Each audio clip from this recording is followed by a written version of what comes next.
al-ibratu bi umumil lafzi la bi khususis sabab. Itu terkenal sekali.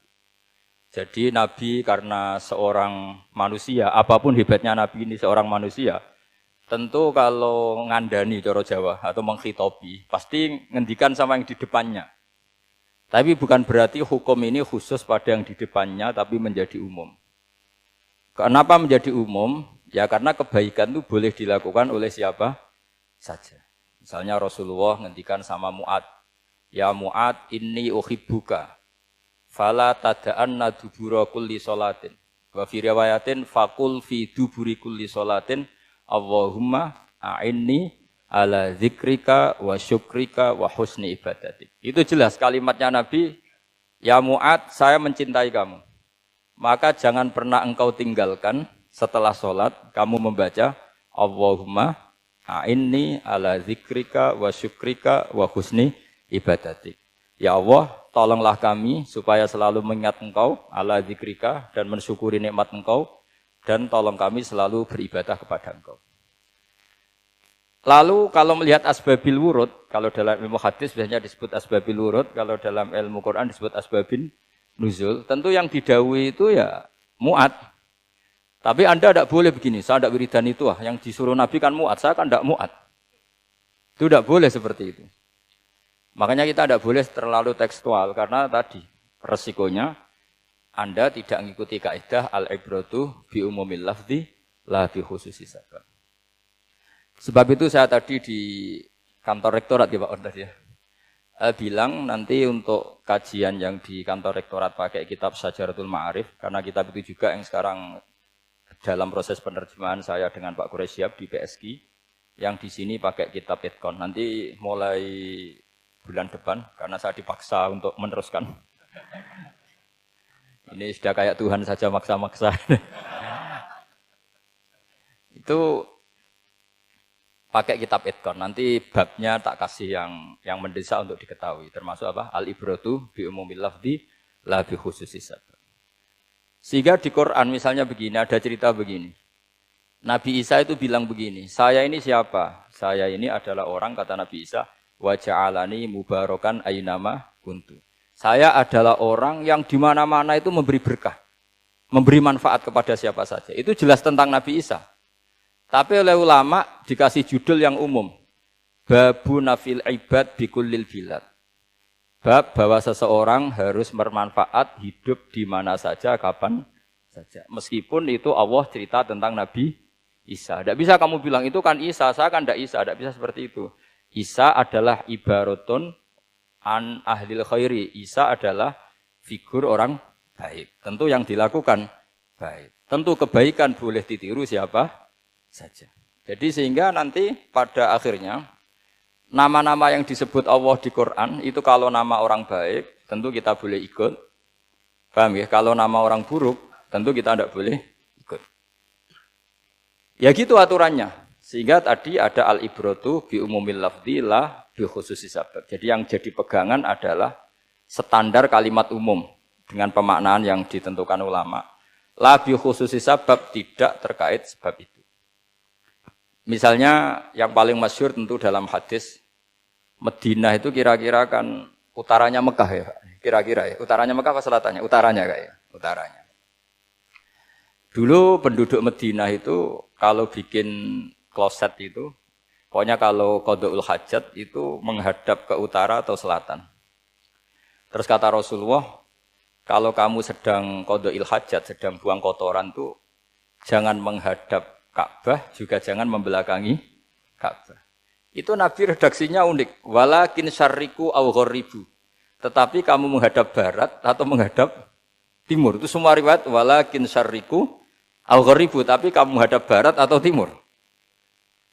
Nah, artinya apa? Kata syarriku aw gharibu adalah binisbat di ahli Madinah, karena orang Madinah posisinya di utara Mekah. Sehingga kalau menghadap utara atau selatan berarti menghadap Ka'bah atau membelakangi Ka'bah, dan itu tidak boleh dalam proses qada'il hajat, masbak kotoran. Terus Nabi memerintahkan menghadaplah ke barat atau ke timur. Nah, al-ibratu bi'umil lafzi la bi khususi sabab juga direvisi oleh ulama begini, kecuali sebab itu ada ilat. Maka kalau demikian yang dimenangkan ilatnya bukan teknya. Saya ulang lagi, yang dimenangkan ilatnya bukan teknya. Kayak tadi, di hadis itu kan Nabi ngintikan apa? Tetapi menghadaplah barat atau menghadap ke timur. Tentu orang Indonesia malah kalau itu kebalikannya. Orang Indonesia kalau ke barat atau ke timur kan malah menghadap Ka'bah atau membelakangi Ka'bah. Di sini pentingnya ijtihad. Dan ijtihad ini lazim, bukan harus Imam Syafi'i atau Imam Malik. Semua orang normal pasti tahu proporsi kalimat tadi. Karena ada aturan al-hukmu yaduru ma'ilatihi wujudan wa adaman. Begitu seterusnya. Ini penting saya utarakan. Sehingga ketika Rasulullah sedekah dengan dinar dikasihkan fakir miskin atau dirham dikasihkan fakir miskin, pikirannya ulama adalah sedekah dengan mata uang yang berlaku saat itu. Tidak selalu ditetapkan dinar atau dirham. Begitu juga ketika Rasulullah dulu zakat fitrah pakai susu kering atau pakai kurma atau pakai gandum. Ulama semua bilang yang penting kuti ahlil balad. Yang penting makanan pokok di negara itu. Dalam konteks Indonesia tentu apa? Beras. Ini penting saya utarakan karena tanpa mengkaji ulumul Quran seperti ini. Dan kita insya Allah bulan depan saya langsung bawa kitab Itqan. Di situ ada beberapa contoh. Harus seperti itu. Karena kalau tidak terikat sebab, itu nanti takutnya ayat umum menjadi liar. Misalnya begini, pernah ada aliran sesat dulu. Kebetulan di Jogja itu, saya lihat di TV. Entah salah kiainya, entah salah dosennya, entah salah siapa. Atau salah orangnya agak stres, tidak tahu saya. Semoga salah orangnya itu sholat menghadap ke 4 arah. Alasannya Allah enggak ada di mana-mana, ya sudah di barat, rakaat kedua ke utara, rakaat ketiga ke timur, rakaat keempat ke selatan. Ya, itu uniknya itu ngawurnya lah, bukan uniknya. Ngawurnya itu dalil fa'ena matuwallu fatamma wajhuwa. Kamu hadap kemana saja di sana ada ridha Allah. Sehingga semua ulama ketika bikin kaidah al-ibratu bi umumil lafzi la bi khususis sabab selalu menyertakan kecuali khususus sabab ini ada illatul hukmi. Maka itu enggak jadi. Kayak ayat tadi, kalau kamu pakai umumnya lafaz itu kan boleh sholat menghadap mana saja. Nah makanya Imam Syafi'i ketika ditanya, lalu ayat ini proporsinya gimana? Kata beliau, fis safar. Orang yang sedang di pesawat, mau sholat, tentu masuknya fatamma wajibah. Jadi dalam kondisi bepergian, yang kita ingin sholat, maka pakainya ayat seperti itu. Tapi kalau kondisi nomor, fawal liwajaka syatral masjidil haram. Jadi makanya ini penting ngaji ulumul Quran. Kita tidak bisa hanya megang terjemah atau megang apa, kemudian kita fatwa atas nama Quran dan hadis. Sehingga dulu syaratnya memang ketat, harus hafal Quran, hafal hadis, menguasai usul fikih, menguasai macam-macam. Karena tanpa itu memang tidak bisa. Sampai Ibnu Abbas ngendikan, kamu jangan pernah fatwa pakai Quran. Fa inna lahu wujuhan katsirah, karena Quran punya sisi yang banyak. Walakin hajuhum bisunnah. Kalau kamu adu hujjah, pakailah sunnah Rasulullah SAW. Karena di situ penjelasan Quran. Misalnya tadi Rasulullah ketika kondisi normal pasti sholat menghadap Ka'bah. Jadi kalau bepergian nanti unta, kata riwayat-riwayat, ainama tawajjahat bihi rakhilatuh, kemana saja posisi unta menghadap. Terus ada ulama yang berpendapat itu khusus sholat sunat. Kalau sholat fardu dalam kondisi ada punya mobil harus berhenti. Ini madzhab Syafi'i. Jika misalnya saya, Pak Harsoyo, Pak On, bawa kijang, mobilnya sendiri, kalau sholat fardu jangan mentang-mentang pakai kendaraan terus menghadap sekenanya. Kalau mau ke Banyuwangi berarti menghadap ke timur, enggak. Itu yang boleh hanya sholat sunat. Kalau sholat fardu harus berhenti. Karena kijang ini dalam kendali Anda. Kecuali dalam surah yang kendaraannya tidak dalam kendali Anda. Misalnya kita naik pesawat. Jadi harus dibedakan. Jangan mentang-mentang Nabi sholat di onta kemana saja menghadap. Tapi konteksnya kan onta ini, cara berpikir onta ini dalam kendali Nabi. Tapi kalau pesawat kan tidak. Jelas ya? Jadi makanya ini pentingnya proporsional. Jadi kalau kita naik kijang misalnya mau ke Banyuwangi, kalau waktu duhur ingin sholat ya harus berhenti. Karena yang aina matawat jahat bihi rokhilatuh, kemana saja kendaraan membawa kita, itu dalam konteks sholat apa? Sunnah. Jadi ini pentingnya ulama. Ini yang dikatakan al-ulama warasatul anbiya. Karena sanad ini musalsal, terurut sampai Rasulullah SAW. Terus ada lagi ayat umum yang akhirnya jadi judul umum. Misalnya begini. Kita tahu cerita Nabi Khidir, di antara ceritanya ada satu kampung itu pelit. Makanya orang pelit itu wajib didendami. Karena Nabi pun itu baik-baiknya orang. Kalau sama orang pelit tetap dendam. Karena buruk-buruknya orang itu orang pelit. Tahu kan alamatnya orang pelit? Qoribun minan nar. Ya dekat-dekat neraka itu. Karena al-bakhil qoribun minan nar ba'idun minal jannah. Jadi kalau sama tanya alamatnya ya dekat-dekat neraka. Singkat cerita Nabi Musa dan Nabi Khidir itu kecapean sekali masuk satu kampung. Karena saking kecapean lapar minta kampung itu menyediakan makanan. Istatama itu mereka minta makan, saking laparnya, saking karena di perjalanan yang melelahkan. Istatama ahla fa'abau ayyudayyifuhuma. Tapi kampung situ kampung pelit. Jika semuanya tidak mau yang ngasih apa? Makan. Tapi pas mau keluar dari kampung, ada tembok, ada kayak prasasti itu, yang mau roboh. Yang mau apa? Roboh. Terus sama Nabi Khidir, tembok yang mau roboh ini ditata. Ditata jadi baik lagi. Nabi Musa kata Nabi Musa, kok kurang pegawaian mau medit, pagri mbok urusi. Jadi makanya dendam sama orang meditnya agak sunat. Karena Nabi Musa juga marah sama Nabi Khidir. Orang kayak kampung kayak gitu pelit kok temboknya apa rusak kamu benahin gitu.